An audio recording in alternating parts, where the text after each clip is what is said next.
Hello and welcome to Rajya Sabha Television. You're watching The Big Picture with me, Frank Rausen Pereira. German Chancellor Angela Merkel on Wednesday said countries like India and China have begun affecting the world economy much more today, and that needs to be taken into account for having a relook at the global trade and financial systems. In a veiled attack at policies being adopted by countries like the US, she said there is a new approach in the world that says, shouldn't we look after our own and ensure that our own are looked after? Speaking at the World Economic Forum annual meeting in Davos, she said there are a number of disturbances around the world and the IMF has painted a rather gloomy picture of the global economy. She said there is a wake-up call for the world and we need to find out how to move forward. Merkel goes on to add that compromise these days has a bad reputation, but a global architecture is only possible if we are able to compromise. On this edition of The Big Picture, we will analyze India's impact on the world economy. Joining me on the program today are Jayant Das Gupta, former ambassador of India to the WTO, Dr. Arvind Virmani, former chief economic advisor to the Government of India and chairman, Foundation for Economic Growth and Welfare, and Shilkant Sharma, former ambassador. Thank you to all my guests for joining me on this edition of The Big Picture. Let me first begin the program with you, Dr. Virmani. What do you make of Chancellor Angela Merkel's remark at Davos? Well, that's more of a foreign policy question, but I think there was a recent statement by the French and German ambassadors, which she would have told you more about. But anyway, now that you asked me, I'll tell you, which suggests that basically, of course, China has been happening, but with this Trump phenomena, the democracies, the free market democracies of the world are beginning to think of kind of a third way, if you want to call it that, which is not kind of dictated by either the US or China. So I think this is part of the effort to look for this third way. Now, of course, this would really encompass, and again, Mr. Jayant will say more probably, encompass economic, social and geopolitical. Of course, no order on security can be there without the US, but I would say all other issues probably it's worth trying to build a kind of third front which would work more with the US than with China, but at least has independent positions on the economic and related issues. All right. Mr. Das Gupta, how has India started affecting the world economy really?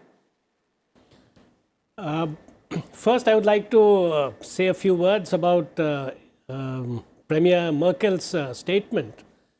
India is important in the world economy, but if you look at trade, I don't think India is anywhere near the position of China. Yeah. Because if you look at merchandise trade, which is approximately 18 or 19 trillion dollars, India's exports are only about $305 billion and imports were $465 billion.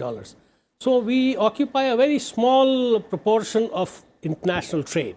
Whereas China and the US, they have a very, very major impact on global trade. So to that extent, I don't think India affects global trade very much. But if you look at growth, if you look at the prospects of for the next 10 years or 15, 20 years, India is one of the fastest growing large economies, and India will continue to influence the flow of trade. It will influence the flow of finances, for instance, because India will require a lot of money for expansion, building up its infrastructure, its manufacturing base, other services. So to that extent, India is poised to make a difference in the way the world has been looking at it, let's say in the past 20 or 30 years. From that position, definitely, the rest of the world will have to look at India differently. That said, I think Premier Merkel's statement was, as you have pointed out, mainly directed towards the US. Because the kind of unilateralism which President Trump has been exercising, that bodes ill for the rest of the world. because progress can only take place if there is certainty, if there is predictability, and if there is peace. Now, if I am manufacturing something which is meant to go to another country by way of exports, and if suddenly a barrier comes up and I am left with no choice but to dump the goods that I have produced, what do I do? Right. So people are not going to invest. So investment flows are going to get affected. Employment is going to get affected, which is something which is of great concern in India as well as in many other countries now. So that is something which I think Premier Merkel has been, and the French President Macron, he has also been mentioning. The rest of the world, I think it is time for them to look at an alternative, as Dr. Virbani has pointed out. Unilateralism cannot be allowed to go unchallenged and unbridled in an unbridled manner and destroy all the institutions that have been created since the Second World War. Right. So we need to come together, we need to find out what is something which people can accept around the world and which can allow countries, all countries, to make progress. Absolutely. And Ambassador Sharma, is there a shift in the global economic order? I wouldn't say so. The shift is not actually in the order. What is happening is that leaders like Angela Merkel or Macron or the Japanese Prime Minister, who also spoke in Davos, they are trying to steer it in the direction of a lawful world order. There have been threats to this the economic order as well as the security order. These people are trying to bring it back to, like, for instance, under the WTO, the trade should be under rules, not arbitrary. So protectionism, each of them have said in their statement. Angela Merkel's statement actually mentioned about protectionism as a problem. She talks about migration also as a problem. And the third thing she mentioned is about data. So data is one area which is as has been said often, that it's the new oil, because data is so important, and the next generation of technology very much plumbs data. So how countries look at data is an issue before them in Davos. And if you look at Angela Merkel's statement and the Japanese Prime Minister's statement, they both mention this aspect. So it is not the new order, but there are new challenges. And what she has said, that there are new challenges which are on the threshold, but we have no, the institutional framework with which we could have dealt with those challenges are weakened, as Mr. Dasgupta just mentioned. So it is here that you need steering. And Merkel, you see, in her own country, she's facing a threat. I'm sorry to interrupt, Ambassador, but when Trump is looking inwards, when America is putting America first, who's going to be the torchbearer really of this kind of a movement? You see, well, you can say so, but by putting America first, Trump has left these countries to fend for themselves, to be on their own resources. So there's a void that needs to be filled. So they are now trying to do this, that look, we have to work for ourselves. The old arrangement in which the US used to come in seems to be in a bit of a flux. I wouldn't say it is totally gone, because Trump's advisors at various levels are still trying to, like with China, they are trying to still work out some kind of an arrangement. Absolutely. So we have to keep an open mind. But France, Germany, EU, Japan, Korea, and India, we come into that category where we need to work together for an order which is which is predictable, as Ambassador Dasgupta mentioned. Right. And Merkel also has a problem, because for the first time in, I think, in the last 2 decades or so, her economy is not promising to grow as it was so far. The German growth today is in a bit of a challenge. Yes. And France also has this problem. So EU, which has benefited with globalization, which has benefited with this global order, right, is also introspecting about it. Sure. Dr. Virbani, so what has India's impact been on the world economy, and what is the potential? So yeah, that's the question which I thought you would ask me, but yeah. So here, let me give you a quick perspective. By 27, we are now in PPP terms, we are the third largest economy after US and China. China, yeah. But people normally looked at the current GDP in dollar terms, and if you take that, by 2017 we were seventh largest. In 2016, 2017 we became sixth largest, and by the end of 2018, the data has not come out, we are likely to be the fifth largest economy in the world. In the world, yeah. Okay. Now that progression, so who's left above us is basically Germany, Japan, US and China. So that's one factor you must remember. The importance of India, economic importance, is certainly going up. Second one which you have to remember is that incremental. When you say impact, we look at incremental GDP. And if you see that for the last 10 years from the global financial crisis in 2008, China has constituted its growth just in numerical terms, not in impact, is about 33% of world GDP growth. India was number 2 at around 15. USA was around 10-11% this thing. But the EU and Japan were very low, about 1 and 2%. So again, if you look at it in an incremental way, India's importance is certainly going up.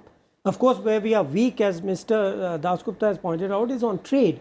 But overall, as far as the world GDP is concerned, India is now the second most important economy in the world in that sense. Now, in this context, really, any kind of economic and related grouping has to include India. I think that is what I would say is the significance. When you're talking about, say, replacements for the G8, G20, in my view, was too large and cumbersome. It doesn't work really effectively. So if there is going to be any third group, it has to include Germany, Japan and India, and perhaps Japan and a few other countries where the structure and framework and other things can be decided mutually. And the third thing I would say is that what I was referring to is not her speech, but the article which has been written by the German and French ambassadors, and I think they recognize this fact very well, that that the action is shifting to the Indo-Pacific. That's where most of the growing economies are going to be, and you cannot talk about this area without India being a part of it. Right. So that's what I would say, increasing role of India, and which will increase further in future, and also a starting role for India in determining the rules of the game, at least as far as economic and related things are concerned. Sure. And Mr. Dasgupta, so what are the areas that India needs to focus on going forward? Yes, trade definitely is on top of that list, but what else?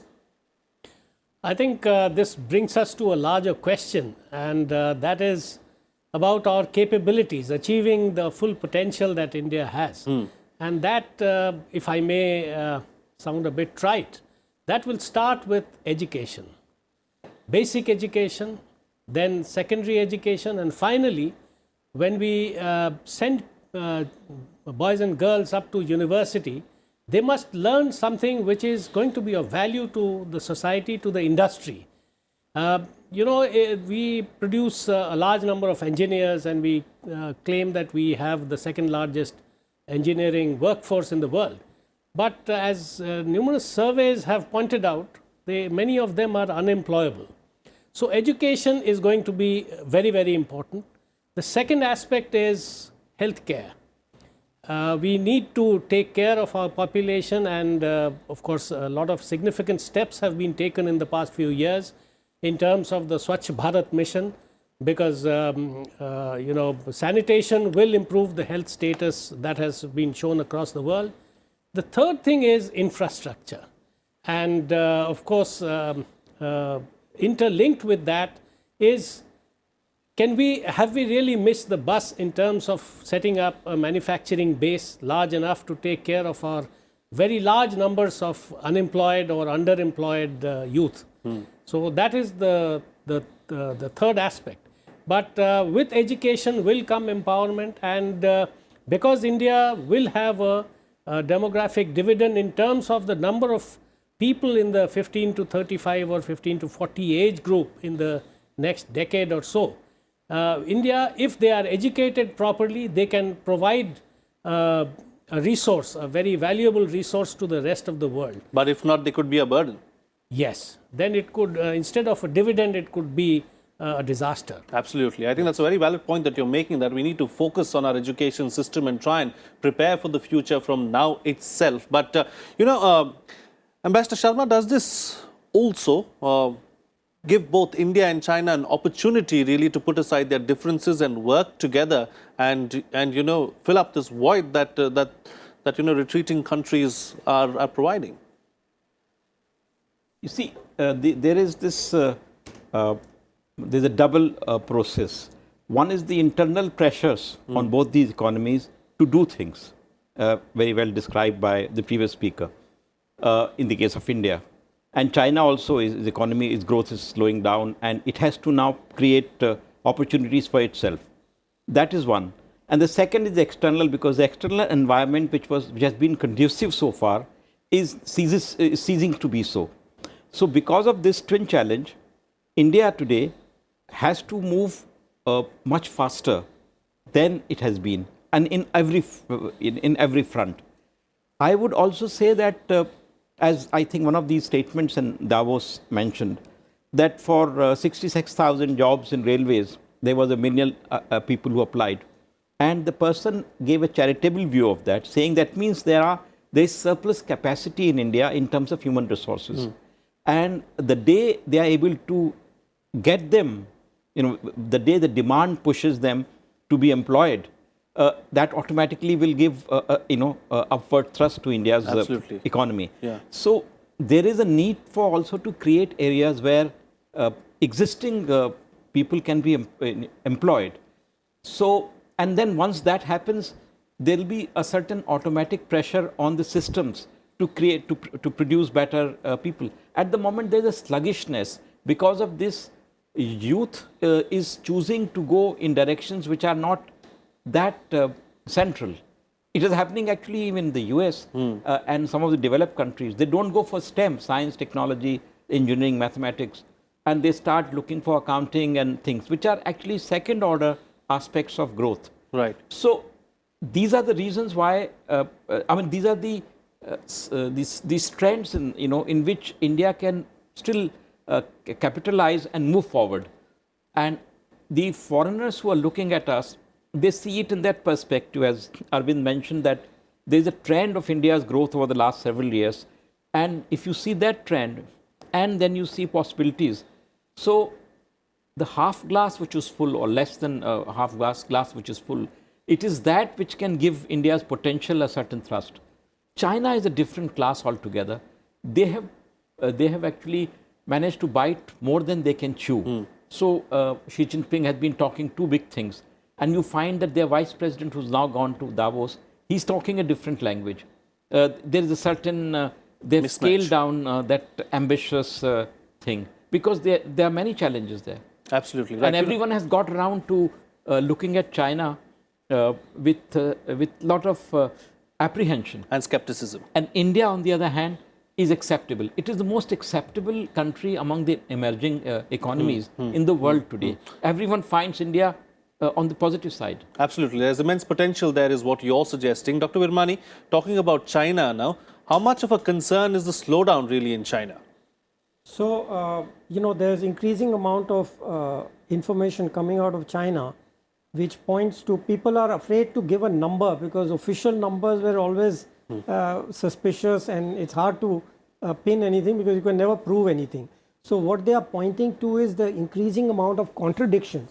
For example, one of the contradictions which is pointed out is that the retail growth was 9% last year, but the personal disposable income grew by 4.5%. That's double. I mean, logically, it doesn't seem to make sense. Like that, they are pointing to a number of contradictions. I mean, I don't remember every them, but I've read like 5 or 10 of them. So clearly, growth is slowing. Now, the question which arises, and where India also comes in a bit, is why is this happening? Well, the basic underlying reason, of course, is the credit bubble. The things connected with it, they've been trying to keep growth up, but at some point it has to slow down. What this tariff war, as I call it, with the US has done is it's triggering a bursting of the bubble, to put it graphically. And that is showing up in these contradictions and this effort to say the growth has only declined by 0.1% or something. I mean, 0.1% is actually nothing if, from my perspective of growth in the world. So that is one thing. The second thing is that this actually provides a great opportunity. I think Mr. Dasgupta raised this issue of whether labor intensive manufacturing missed the bus. No, there is a great opportunity right now because of the tariff war. India's wage rate is now roughly 1/5 of that of China, okay, and we are close to Vietnam. So a lot of the labor intensive stuff is going to Vietnam. In principle, if we could improve our labor laws and some related other ease of doing business stuff, we can still, this is the last opportunity in my view. So some policy level changes are required, is what you're suggesting. Are required to attract it. You have to take a proactive view because this is in a way the last opportunity. I mean, I normally do not support subsidies or other such things, but I think for this year or year and a half, we cannot miss this opportunity. One more point I want to make. Of course, this job skills and basic education and education quality is very important for the long term. But we also have to remember that just by the sheer size of numbers, you know, people don't talk about IQ, but we have 125 million out of 600 million people who have the highest IQ. They can be trained, and they are. How? These are, you know, every large company has an R&D center in India. Now, what is happening, and that's what I wanted to point out, is even Southeast Asian countries are realizing that if they want to do the frontier research, they are starting to set up these centers. Earlier, it was only the West who thought cheaper brains, so to say, if I may put it. But remember, these guys have to be trained. So clearly, if there was better education, quite right, you know, at higher education levels, etc., there would be a lot more who are actually available. But as of now, they still can be hired and trained, but that makes extra cost. A lot more available and employable as well, as if they are well educated, and we improve our education system. That having been said, Mr. Dasgupta, can India play a pivotal role really as far as the economic future of the world is concerned? Yes, I agree with that because India's growth is going to be, you know, sustained over the next decade or longer. India's population is going to be the largest in the world at some point of time in the 2030s. And its consumption requirements will also go up because our per capita incomes has shown very appreciable growth in the past few years or past decade or so. So all told, and we have this demographic dividend as of now. And if we set our own house in order in terms of providing better skilling, better education, and one of our strong areas is going to be a knowledge-based economy.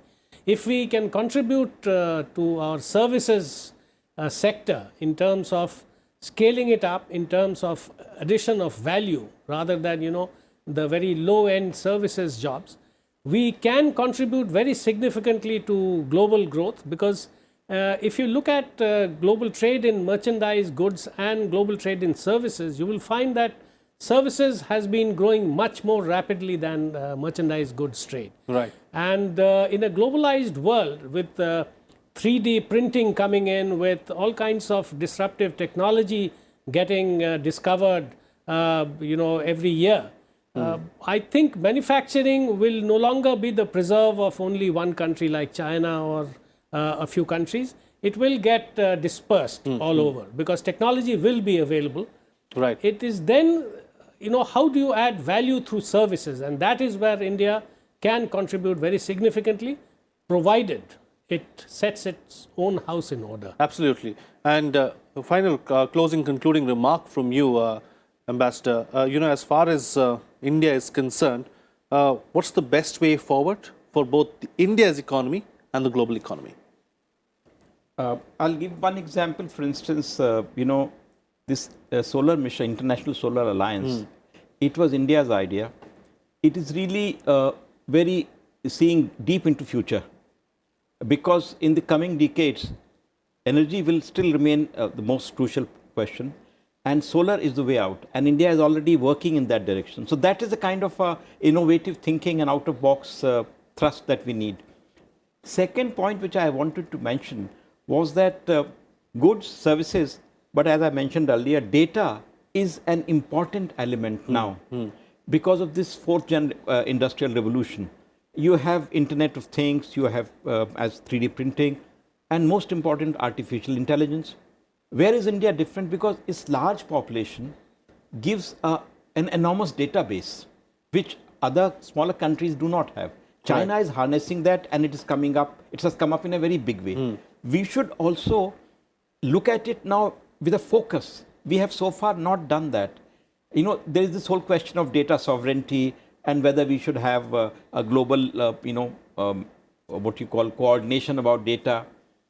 These are the questions on which global governance is required. Right. And India can actually take a lead in this area in sync with countries like Japan and European countries, Sure. Germany and France. We have enormous potential in that direction. Absolutely. But how much we harness is the challenge for us. Absolutely. All right. There is immense potential as far as India is concerned, and there's immense potential for India to shape the global economy as well, as what the panelists are suggesting. But first, we'll have to set our own house in order, and we also have to ensure that there are some policy level changes for that to happen. With that, it's a wrap on this edition of The Big Picture. I'd like to thank all my guests for joining me on the program and putting things into perspective for us. That's it from me. See you again next time.